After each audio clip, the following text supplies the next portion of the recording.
नमस्ते साथियों, सरल हिंदी साहित्य हिंदी में आप सभी का बहुत बहुत अभिनंदन। स्वागत है आप सभी का। और मैं सुषमा गर्ग, मेरे साथ में है संस्थापिका आदरणीय पूजा भारद्वाज जी और हमारे गुरु जी आदरणीय प्राणेंद्र नाथ मिश्रा जी, नमस्कार। जो हमें हिंदी भाषा के बारे में हमें आज के समय में जब ये लगता है कि हिंदी बहुत मुश्किल है और हिंदी में कैसे हम लिखेंगे, किस प्रकार हम कविता लिख सकते हैं, कैसे हम छंद लिख सकते हैं, तो एक मुश्किल सी चीज लगती है, बहुत कठिन लगता है। लेकिन सर उसे इतने आसान तरीके से, इतनी सरल भाषा में, इतने सरल तरीके से हमें सिखाते हैं कि हमें वो अब हम दोहे, कविता, छंद सभी धीरे धीरे थोड़ा थोड़ा हम सीख रहे हैं लिखना, हमारी लेखनी सुधर रही है। और इसी तरह से सर ने हमें छंद सिखाए, बहुत सारे छंदों के तरीके सिखाए, छंदों की विधाएं बताई, कितनी प्रकार के छंद होते हैं, उन छंदों की कितनी मात्राएं होती हैं, उन्हें किस प्रकार से लिख सकते हैं, दोहा कैसे लिखा जाता है, दोहा का अच्छा ये भी बताया हमें, अगर हम दोहा का उल्टा कर देते तो वो सोठा बन जाता है। हमें तो ये चीज पता ही नहीं थी। ये हम पढ़ते थे कि चौपाई का उल्टा बताया था सर जी आपने, दोहे का उल्टा बताया था? दोहे का उल्टा। दोहे का उल्टा। अब हम रामायण वगैरह में पढ़ते थे कि यहाँ ये चौपाई है, ये दोहा, ये सोठा। अब ये पता ही नहीं चलता था, ये सो लिखा होता था कि ये सो क्या होता है, तो ये तो पता चल गया था ये सोठा होता है, लेकिन ये नहीं पता था ये सोठा कैसे लिखा जाता है। वो आपने हमें बताया कि अगर दोहे से उल्टी मात्राओं को लेके चलते हैं तो वो सोठा कहलाता है। और आपने हमें गजल के बारे में बताया और इस प्रकार क्रमवार चलते हुए आज हम आ गए हैं अपने 14वें एपिसोड में। इसी प्रकार आज के क्रम में जी धन्यवाद। आज हमारी पूजा भारद्वाज जी के गले में थोड़ा सा दिक्कत है, दर्द है, तो वो बोल नहीं पाएंगी। आज वो हमारे साथ में रहकर आनंद लेंगी प्रोग्राम का। तो सर जी आज अगर हम कुछ नया ना सीखकर अगर हम अपने अभ्यास ही करें कि आपने हमें जैसे बताया दोहा, कविता, मात्रा, गीतिका, हरि गीतिका और आपने हमें गजल भी बताया जी। और मैंने गजल भी लिखी, आपके सिखाने के बाद मैंने गजल भी लिखी और एक कार्यक्रम में उसे गाया भी। वाह, बहुत खूब। जी सर, आगमन के कार्यक्रम में गाया भी और बुरी प्रशंसा भी मिली उसके लिए। तो आज सर आप हमें ये बताइए कि हम किस प्रकार से हम कैसे लिखें कि हमारी कविता को सुंदरता मिले।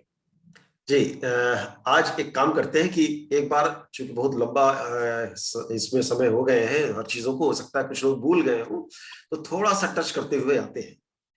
कविता क्या है? कविता जब बच्चा रोता है, मैं पहले भी कहा था, तो उसके रोने में उसकी कविता उसकी माँ भाग करके आती शायद भूखा है, उसका एक्सप्रेशन, उसके भाव समझ लेती है। तो कविता से हम अपने भाव को दूसरों को समझाते हैं, समझाते नहीं हैं, उसको शब्दों के द्वारा चित्र दिखाते हैं। इसी चित्र को दिखाने को हम बिंब कहते हैं।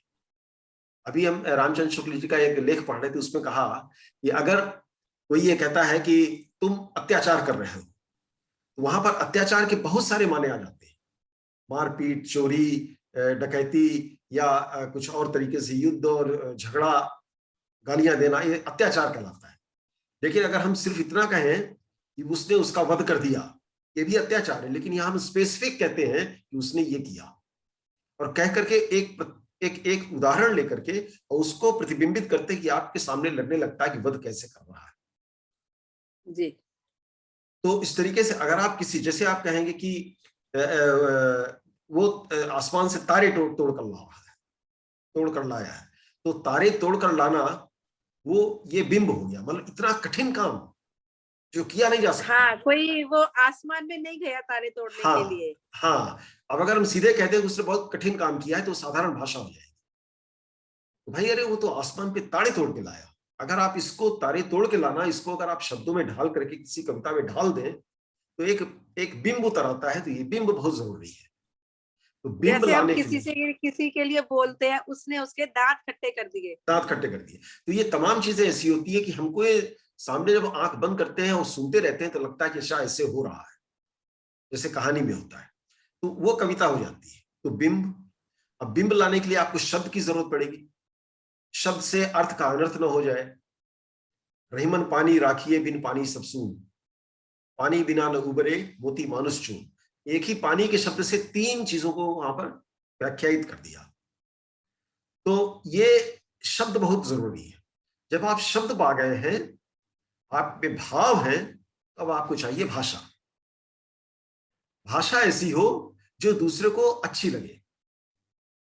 अगर आप जन भाषा में कहते हैं तो वो आप किसी एक मजदूर को अगर कविता सुनाएंगे तो आप कठिन भाषा में नहीं सुनाएंगे। जी। मजदूर को कविता सुनाएंगे, तुम तोड़ रहे हो पत्थर, दर दर दर दर, इधर उधर गिर रहे हैं कंकड़, इस तरीके सुनाएंगे तो वो भाषा वहां पर पत्थर और दर दर ये मजदूर के लिए हो जाएगी। लेकिन अगर वो आप किसी एक जगह साहित्य के रूप में ले जा रहे हैं तो आपकी भाषा बदल जाएगी। बिल्कुल, भाषा वहां पर आपकी बदल जाएगी। तो इस तरीके से शब्द, बिंब, भाषा, जब इतना सब कुछ आ गया तो लय आना बहुत जरूरी है। अगर लय नहीं हुई तो कविता कविता नहीं रहती, गद्य बन जाती है। बच्चों को सबसे पहले शुरुआती में ही कहते हैं अक्कड़ बक्कड़ बम्बे बो 80 90 पूरे 100। तो वो अक्कड़ बक्कड़ बम्बे बोल जैसे कहते हैं 80 90 पूरे 100 में इसका कोई मतलब नहीं है, लेकिन वहां पर एक लय है और उसी लय में वो ऐसे सिर हिलाते रहते हैं, नाचते रहते हैं, गाते रहते हैं। तो लय जो है वो मन को आंदोलित करती है। तो लय बहुत जरूरी है। अगर लय बहुत जरूरी है, संगीत बहुत जरूरी है, गायन बहुत, उसमें कविता गाई जा सके, सिंगेबल हो, तो जाहिर सी बात है कि उसके जो लाइनें होती हैं वो संतुलित होनी चाहिए। अब लाइनें संतुलित हो, एक तरह का अंत हो, तो आपको चाहिए मात्रा और तुकांत, ये जरूरी हो जाता है। अब जब मात्रा और तुकांत ऐसा ना हो कि पहली लाइन बहुत लंबी हो गई, अक्कड़ बक्कड़ बम्बे बोल, क्या कहा तुमने, कहां से ये, उसके बाद अगर कहेंगी तो वो रिदम नहीं रहेगा। बांग्ला में भी एक है, मैं आपको 4 लाइन मुझे बड़ा पसंद आता था।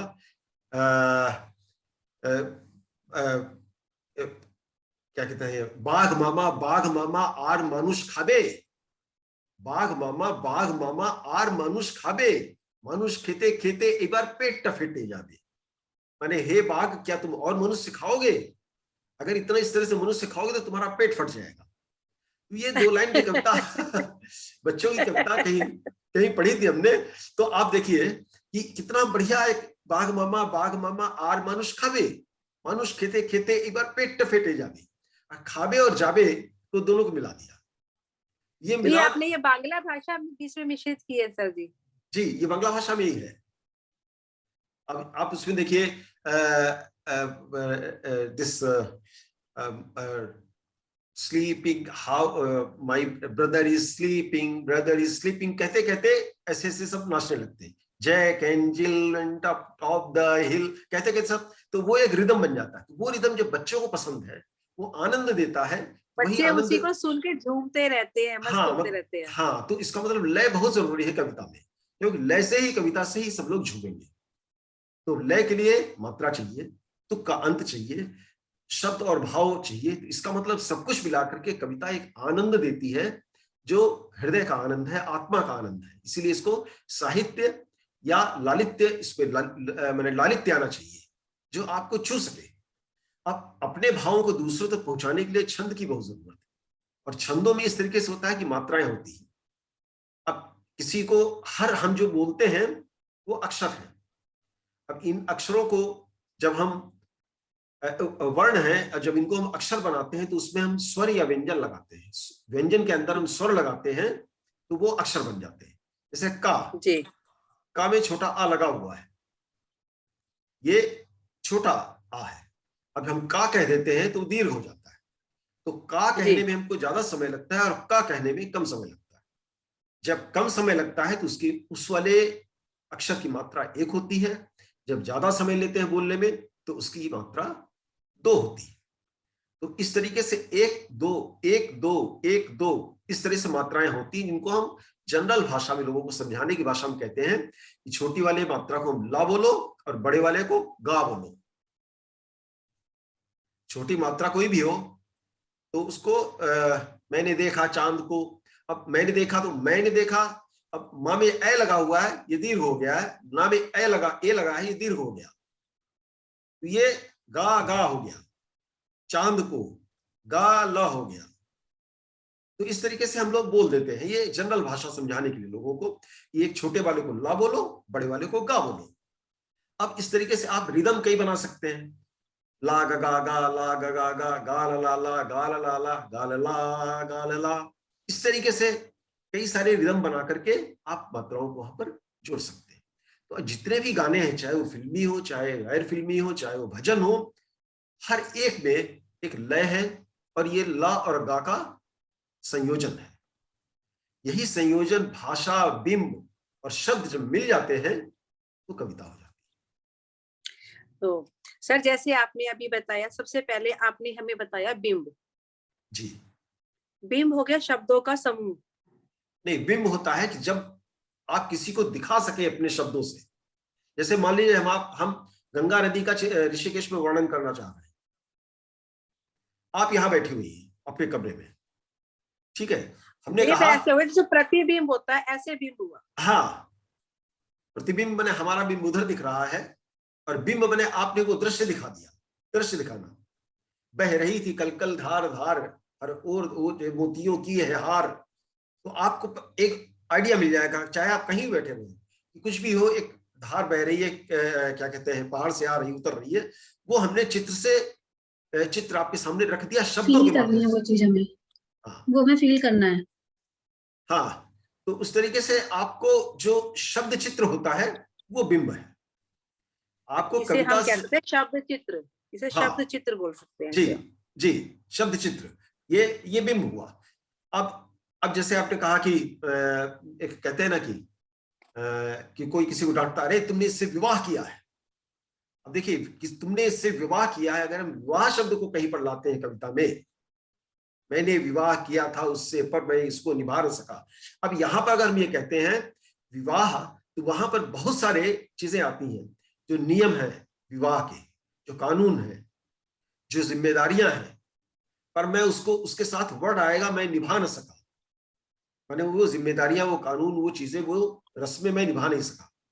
लेकिन अगर कोई ये कहे थामा है तुमने हाथ इसका, तुम जिम्मेदार हो इसके। अब थामा है जहां पर हाथ इसका, तो यहां पर शब्द बदल गया है। बात विवाह की वैवाहिक बात चल रही है, लेकिन जहां थामा है हाथ, वहां पर इसका मतलब आपने इसको, जिसका भी हाथ थामा है, उसको सहारा देने के लिए और सहायता करने के लिए आपने कसम खाई है। यहाँ पर एक चीज आ गई, यहाँ पर सारी जिम्मेदारी प्रतिबद्ध हो गए, उसके लिए प्रतिबद्ध हो गए। प्रतिबद्ध हो गए। इसका मतलब यहाँ पर नियम कानून का चक्कर नहीं है, यहाँ प्रतिबद्धता का चक्कर है, यहाँ पर एक समर्पण का चक्कर है, और यहाँ पर एक बंधन का चक्कर है। तो ये दो शब्द यद्यपि एक ही है, ये रामचंद्र शुक्ल जी का हम पढ़ रहे थे, हमको बड़ा अच्छा लगा। उन्होंने कहा देखिए दो शब्द भाव एक ही हो सकते हैं, लेकिन शब्द जब आप कविता भी लिखेंगे, दोनों के भाव अलग हो जाते हैं जी। तो इसलिए शब्द का भाव के साथ मिलान बहुत जरूरी है। तो ये शब्द का चरितार्थ, शब्द शक्ति आपके उसमें नेक्स्ट उसमें आएंगे। और जब भावों की बात आती है, रस हमारे अंदर जो मेन रस है, वात्सल्य रस, श्रृंगार रस, रौद्र रस, करुण रस, शांत रस, क्रुद्ध रस, रौद्र रस जिसे कहते हैं, रौद्र रस, करुण, ये इस तरीके से जो रस है, वो वीर रस, ये रस हमारे अंदर रहते हैं। कभी हम रोते हैं तो कभी हंसते हैं, हास्य रस, कभी हम माँ को प्यार करते हैं, कभी देवी की पूजा करते हैं तो हम वत्सल बन जाते हैं, वत्सलता आ जाती है। तो इस तरीके से कभी क्रोध आता है, गुस्सा आती है, कभी हम युद्ध करते हैं, कभी किसी को बुलाते हैं और किसी का आह्वान करते हैं। तो हमारे एक मनुष्य के भीतर तरह तरह के रस भरे हुए हैं। ये 10 रस जो हैं ये मेन है।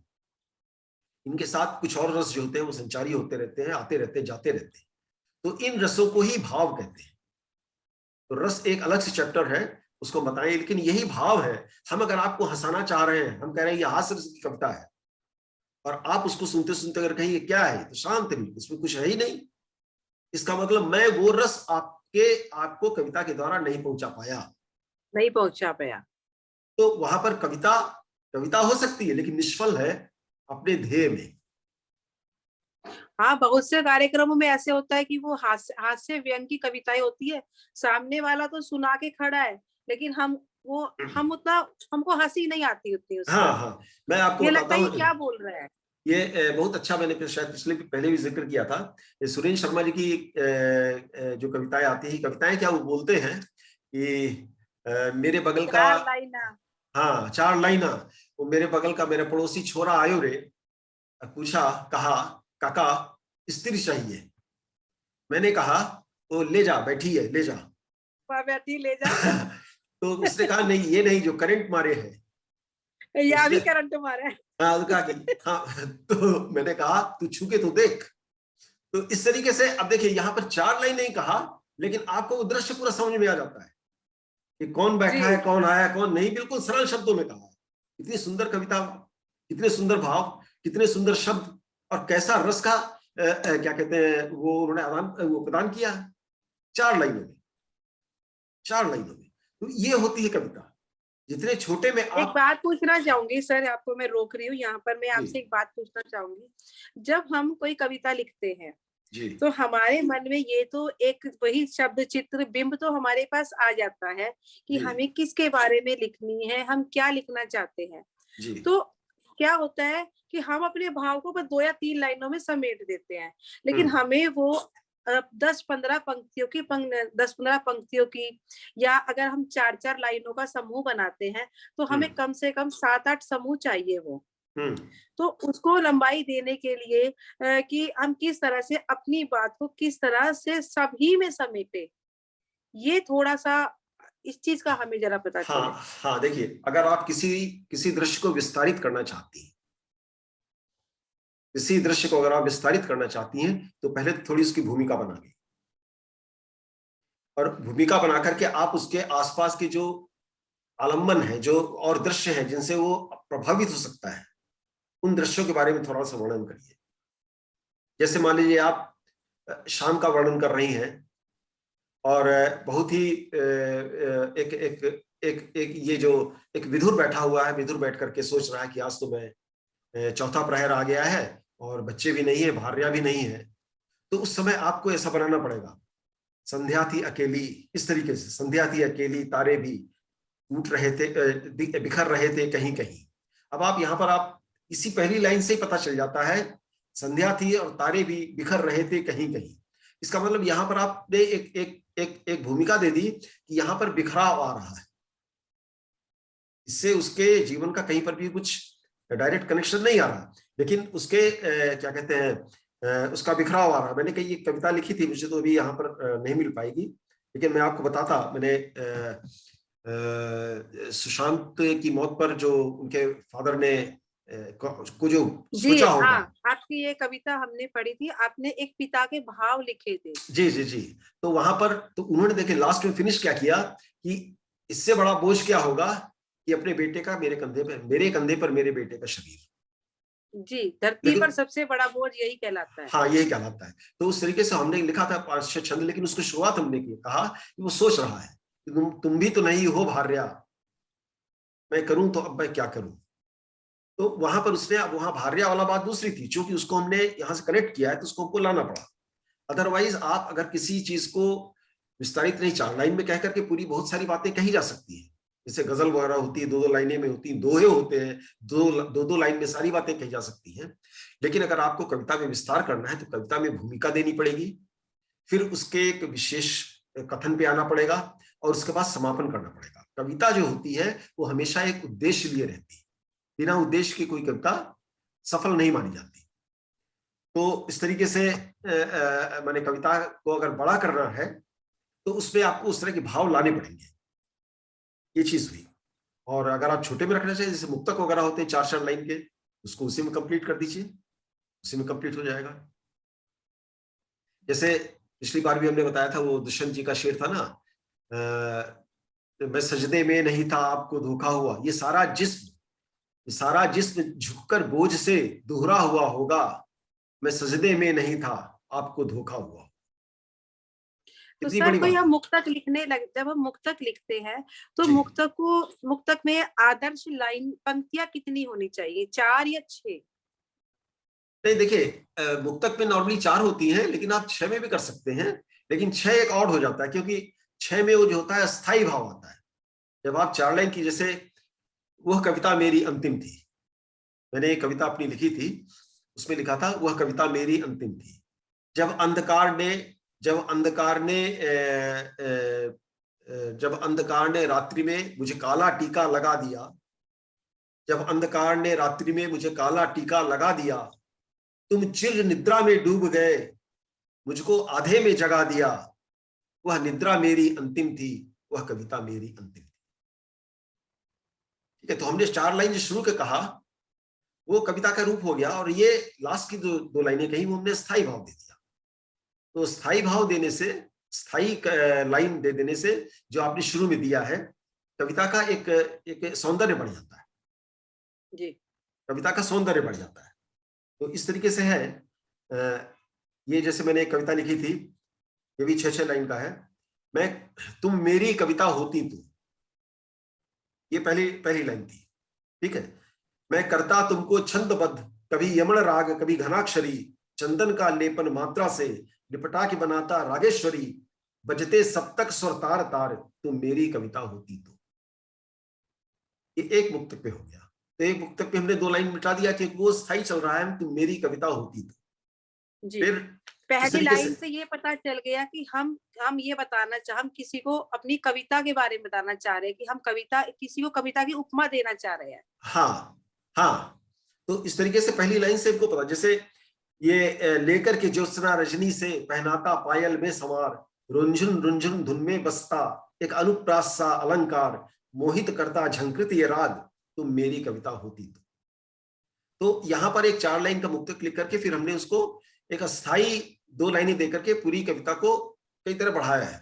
अब आप यहाँ पर हम किसी को हम सोच रहे हैं कि नायिका अगर कविता का रूप होती तो हम करते क्या। तो हमने वहां पर यही सोचा था, हमको ये कविता लिखते टाइम याद है कि हमने कहा कि कविता के जो गुण होते हैं, रस होते हैं, हम उनको इसमें जोड़े। तो उनको जोड़ते गए, अलंकार, रस, छंद, ये सब इसमें पूरी कविता में लिखा हुआ है। तो इसलिए किसी भी कविता को लिखने के लिए आपको 4 मुक्तक भी लिख करके, तो ये कुमार विश्वास जी तो मुक्तक में ही अक्सर लिखते हैं तमाम, और इस तरीके से तमाम लोग लिखते हैं 4-4 लाइनें लिख करके। अनामिका अंबर भी बोलती है तो वो 4-4 पंक्तियों के माध्यम से बोलती है। जी बिल्कुल। अब ये एक बहुत पुरानी कवियत्री थी, वो क्षणिकाएं लिखती थी धर्मयुग में, 2-2 लाइन की लिखती थी। उन्होंने 2 लाइन में कहीं लिखा था कि बुद्धिजीवी आए, जूते उतारे, बुद्धि बंटने लगी। बुद्धिजीवी आए, जूते उतारे, बुद्धि बंटने लगी, बुद्धि चलने लगी। बुद्धिजीवी आए, जूते उतारे, बुद्धि चलने लगी। मूर्ख आए, बुद्धि उतारी, जूते चलने लगे। ये कितनी सुंदर बात। उन्होंने 2 बात, उन्होंने किसी संसद में कहीं पे जूता उता चल रहा था, तो वहां पर उसकी बात लेकर उन्होंने 2 लाइनें धर्मयुग में दी। अच्छा। तो उन्होंने कहा जब बुद्धिजीवी आते हैं तो बाहर जूते उतार देते हैं और वो आपस में डिस्कस करते हैं, चर्चा करते हैं। और ताकि अंदर चलाने के लिए उनके हाथ में जूते हो ही ना। हाँ, नहीं मतलब वो बुद्धि का काम करते हैं। क्यों, किसी मंदिर में बैठे हैं, किसी एक साहित्यिक जगह में बैठे हैं, अब ये लोग आए हैं, उन्हें बुद्धि ही बाहर उतार दी, तो यहाँ जूते चलाने लगे। तो ये 2 शब्दों में उनको ये लाइन बहुत ही पसंद आती है, बहुत पसंद आती है। बहुत अच्छी तरह से अपने भाव दिखाए हैं इसमें जी, बुद्धि नहीं है, वही जूते चलाते हैं, वही जूते चलाते हैं। तो इस तरीके से रहता है। मुक्तक में आप तमाम चीजें लिख सकती हैं। मुक्तक 4 पंक्तियों का होता है, फिर 4-4 पंक्तियों के कई सारे हो सकते हैं। 6 में अगर आप करना चाहें तो भी कर सकती हैं, लेकिन पूरे में एक स्थाई देने से सौंदर्य बढ़ जाता है। अदरवाइज आप छठे चरण को मिलाएंगे किससे? दूसरा चरण और चौथा चरण तो मिल जाएगा, लेकिन ये छठा चरण के लिए 8वां चरण चाहिए ना। अच्छा, भाई आप 4-4 लाइन में लिख रही हैं, तो पहला एक लाइन आपने लिखा, जैसे पहला लाइन लिखा, बादल के संग धरती का प्यार, ठंडी फुहार दिखलाओगे, तुम चले गए सावन की तरह, क्या फिर सावन में आओगे। ये 4 लाइनें आपने लिखा।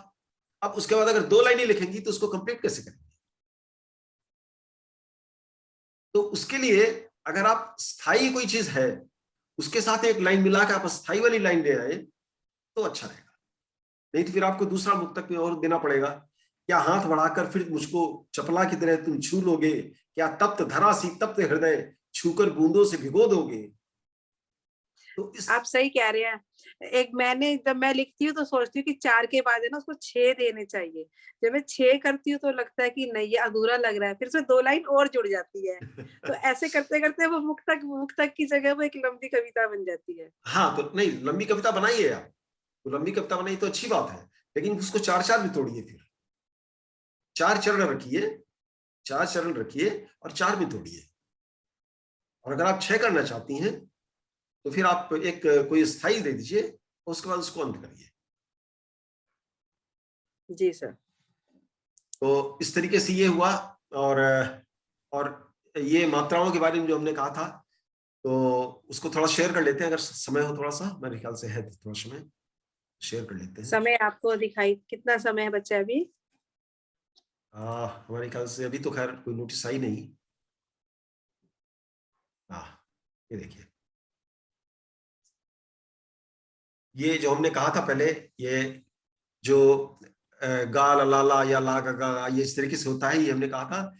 या माता रा जबान सलगा, इसको अगर आप याद रखें, या माता 3-3 का ग्रुप होता है, या माता माने एक जी छोटा रहेगा, 2 बड़े दीर्घ रहेंगे। अब ये इस तरह से मिलता है, देखिए किस तरह से मिलता है ये देखिए, जैसे एक दुष्यंत कुमार जी की एक कविता आप देखिए, एक बड़ी सुंदर गजल है, हिंदी गजल। हो गई है पीर पर्वत सी पिघलनी चाहिए। अब यहां पर मात्रा देखिए 26 है। उसके बाद इस हिमालय से कोई गंगा निकलनी चाहिए। आज यह दीवार पर कर दो, आज यह दीवार पर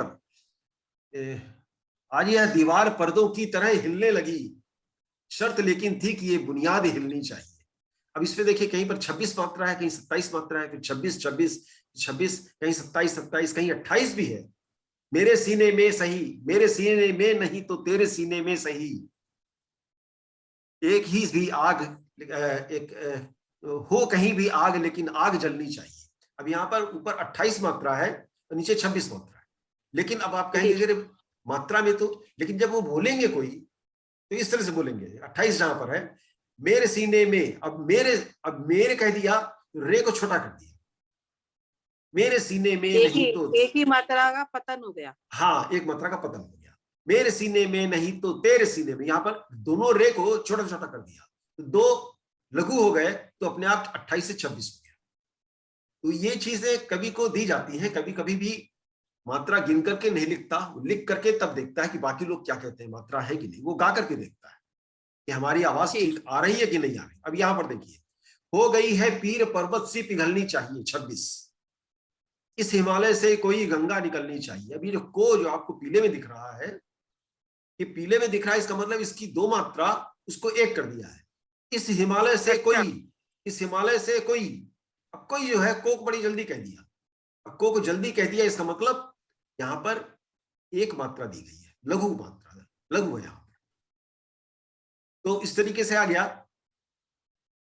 अब इसी तरीके से दूसरा है यहां पर, सिर्फ हंगामा खड़ा करना मेरा मकसद नहीं, सिर्फ हंगामा खड़ा करना मेरा मकसद नहीं। अब ये यहां पर 26 है, अब ये मेरा मकसद नहीं, ये मेरा को शॉर्ट कर दिया, इसलिए 26 हो गया, नहीं तो 27 था जी। ये सिर्फ हंगामा खड़ा करना मेरा इतनी जल्दी कह दिया, रा पे खींच लिया, लेकिन मे को छोटा कर दिया, सारी कोशिश है। अब देखिए, री को भी जो 27 था, आपने इससे पहले देखा होगा, ये सिर्फ हंगामा खड़ा, ये जो लाइन है 27 है, लाइन 27 है, इसी को उन्होंने 26 किया है। ये देखिए 26 किया है। सिर्फ हंगामा खड़ा करना मेरा मकसद नहीं, सारी कोशिश है कि ये सूरत बदलनी चाहिए। तो री जो है यहां पर उन्होंने 1 लुप्त कर दिया। सारी कहा, सारी नहीं कहा, सारी कह देंगे तो हट जाएगा, गड़बड़ा जाएगा, गाने में नहीं आएगा, सिंगेबल नहीं होगा। सारी कोशिश है कि ये सूरत, तब वो गड़बड़ हो जाएगा। वहां पर सारी कोशिश है कि ये सूरत बदलनी चाहिए जी। तो इस तरीके से उर्दू में भी इस तरीके से, जैसे आप, अब ये भाषा हूं मैं खाली पैकेट, मुझ में जो भरना है भर दो, हिंदी या अंग्रेजी संस्कृत कट या फिर कुछ सोच पकड़ दो। अब इसमें इंग्लिश के शब्द आ गए हैं, पैकेट वगैरह आ गया है। अब यहाँ पर पैकेट को आप पैकेट अगर जैसे इंग्लिश में प्रोनाउंसिएशन होता है उससे कहेंगी तो फिर थोड़ा समय लग जाएगा। तो उसको जो है छोटा करना पड़ेगा। भाषा हूं मैं खाली पैकेट, का को छोटा कर दिया क्योंकि 17 मात्रा यहाँ पर आ रही है, इसको छोटा करना है। देखिए, भाषा हूं मैं खाली पैकेट, का को छोटा कर दिया, खाली पैकेट, इस तरीके से आ गया। तो आपको मात्राओं को समेटना पड़ेगा बोलने में, और ऐसा नहीं कोई अगर दोष कहता है कि नहीं है 18 हो गया 16 होना चाहिए, इस तरह से नहीं होता। हर आदमी एक ही हाइट का नहीं होता, लेकिन फिर भी आदमी कहलाता है। इसलिए आप उसको भाव देखिए। और हाँ, इतना भी नहीं होना चाहिए कि बौना कहे या लंबू कहे, लेकिन हाँ 5 feet 6 inch, 5 feet 8 inch, 5 feet 9 inch, 5 feet 7 inch, ये सब उसी हिसाब से कहीं पर भी जो लंबाई है आपकी कविता की लंबाई करीब करीब हर एक में बराबर होनी चाहिए। तो इस तरीके से मात्राएं जो हैं वो कवि नहीं देखता कि हमारी कितनी मात्राएं हैं, ये रचनाकार देखते हैं। इसी तरीके से हरि गीतिका में 16-12, गीतिका में ये क्या कहते हैं 14-12, इस तरीके से रहती है मात्राएं रहती है। तो ये सब बड़े पॉपुलर जो है। वैसे ये छंद तो बहुत सारे हैं और लोग नया नया छंद अपना अपना बनाते भी रहते हैं, लेकिन इस तरीके से नहीं कि आप कोई भी छंद 30-30 का भी बना लिया तो कविता नहीं होगी। लेकिन आप सब में 30 रखिए, 32 है तो 32 रखिए, 15 है तो 15 रखिए। मात्राएं ऐसे रखिए जो आसपास, 15 के साथ 16 चलेगा, 14 चलेगा, लेकिन 15 के साथ 19 नहीं चलेगा, वहां गड़बड़ हो जाएगा। तो मात्राओं लेकिन वो रहेगी फिर भी हरि गीतिका। अगर हमारी 28 नहीं है 32 हो जाती है, वो फिर भी हरि गीतिका कहलाएगी। नहीं, अगर चार अगर बढ़ जाती है तो फिर आपको बोलने में भी दिक्कत होगी। 28 से 29 हो जाए, 27 हो जाए, 30 हो जाए, 26 हो जाए तो भी ठीक है। फिर आप बोलने में के, का, ओ इन सब में आप थोड़ा बहुत देख लेंगे। लेकिन अगर वो 32 हो जाता है या फिर 24 रह जाता है तो बड़े छोटे सेंटेंस हो जाएंगे। आप उस रिदम में अक्कड़ बक्कड़ बम्बे बोल 80-90 पूरे 100, उस रिदम में आप गा नहीं पाएंगे। तो अगर एक पंक्ति में 32 मात्रा होती है तो बाकी फिर सब में 32 कर दे। करीब करीब 32 रहे, 31 रहे, 33 रहे, 32 रहे, 31, 30 तक चलता है, 34 तक चलता है। लेकिन उससे ज्यादा करने से फिर बहुत ही ज्यादा लंबा हो जाएगा, वो गाने में आपके नहीं आ पाएगा। जी। तो ये तो हुआ आज का। मैं इसको शेयर खत्म करता हूं क्योंकि ये करीब करीब हो गया है। ऐसे ही गजल में भी है, ये गजल में भी रदीफ और काफिया वाला हिसाब किताब रहता है और नियम सबके एक ही है। तुकांत अगर करना है तो आप तुकांत अच्छा करिए, वो आपका रदीफ है, लेकिन उससे पहले मिलना चाहिए, मिलनी चाहिए, खुलनी चाहिए, उठनी चाहिए, गंगा बहनी चाहिए। देखिए, बहनी, मिलनी, उठनी, इनी, ये इनी जो है ये काफिया है, और चाहिए जो है वो रदीफ है, वो रदीफ है। तो आप कुछ भी बनाइए, कितने भी लाइन का बनाइए, लेकिन अगर आप तुकांत बनाना है तो आप इस तरह तुकांत बनाइए। तो ये रहा आज का थोड़ा सा छोटा छोटा करके सब चीज के बारे में छूता हुआ मैं चला आया।